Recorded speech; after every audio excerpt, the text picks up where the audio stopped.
মদ বিক্রি করা এবারে বন্ধ থাকবে। তারাপীঠে অমাবস্যার 2 দিন আগে থেকে মদ বিক্রি বন্ধ। কোনো মদের দোকান থেকে মদ দিতে পারে না তারাপীঠ এবং রামপুরহাটে। স্বাভাবিকভাবেই আমরা যারা ইলিগ্যালভাবে মদ কিনবে খাবে তাদের বিরুদ্ধে পুলিশ ব্যবস্থা নেবে।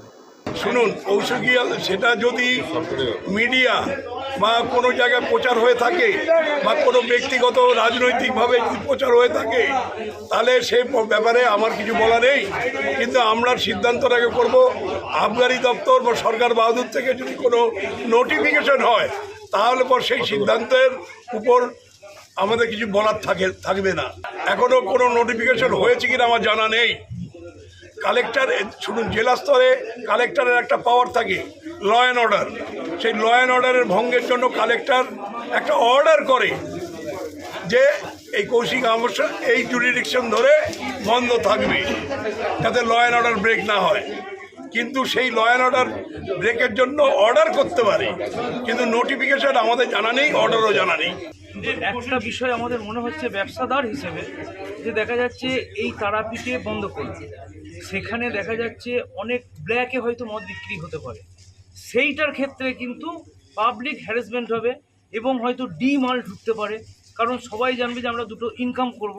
চা গুমটি বা কোনো ড্রেনে এই মাল রাখার পর কী হবে, পাবলিক যখন আসবে মদ পাচ্ছে না, একটা মদের দাম 3 গুণ দামে বিক্রি করে তারা কিনবে। তাহলে এখানে কিন্তু কাস্টমার বা পুণ্যার্থী যারা আসবে এবং হচ্ছে কাস্টমার বা পুণ্যার্থী যারা আসবে, হোটেলের কাস্টমার বা পুণ্যার্থী যারা আসবে, সেক্ষেত্রে কি প্রবলেমটা হবে, তাদের প্রচুর টাকা দিয়ে কিনতে হবে। তাহলে সরকারি রাজস্বটা এখানে ফল পড়ে গেল।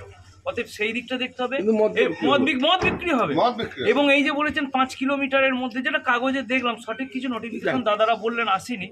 এবার 5 কিলোমিটার আগে থেকে যে দোকান, তাদের উপরও প্রেসার আসবে, 1 নম্বর। দ্বিতীয় কথা হচ্ছে যদি এখানে মাল ঢোকে তাহলে তার একটা বিষক্রিয়া হতে পারে, তাহলে সেক্ষেত্রেও এখানে পুণ্যার্থীদের উপর এফেক্ট।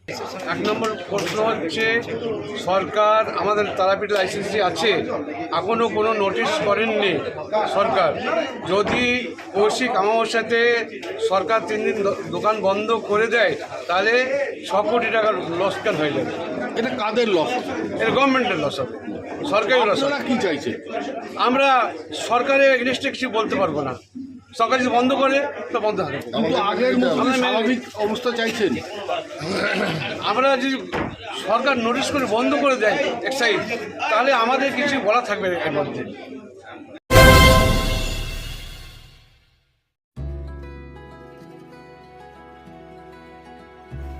আপনার স্বপ্নের আবাসন এখন বোলপুরে, শান্তিনিকেতনের একদম সন্নিকটে। সুরশ্রী পল্লীতে তৈরি হচ্ছে আধুনিক সুযোগ সুবিধায় সমৃদ্ধ সুরশ্রী অ্যাপার্টমেন্ট। এখানে পাবেন সকল ফ্ল্যাট 2 বেডরুম যুক্ত, কমিউনিটি হলের সুবিধা, শান্ত নিরাপদ পরিবেশ। সুরশ্রী পল্লী থেকে শান্তিনিকেতন মাত্র হাঁটা পথ। আজই আসুন, দেখে যান আপনার স্বপ্নের ঠিকানা সুরশ্রী অ্যাপার্টমেন্টে। সীমিত সংখ্যক ফ্ল্যাট, তাই দেরি না করে যোগাযোগ করুন এখনই। স্বপ্নের বাড়ি শুধু আপনার জন্য। যোগাযোগ 9434122043 অথবা 7584895832।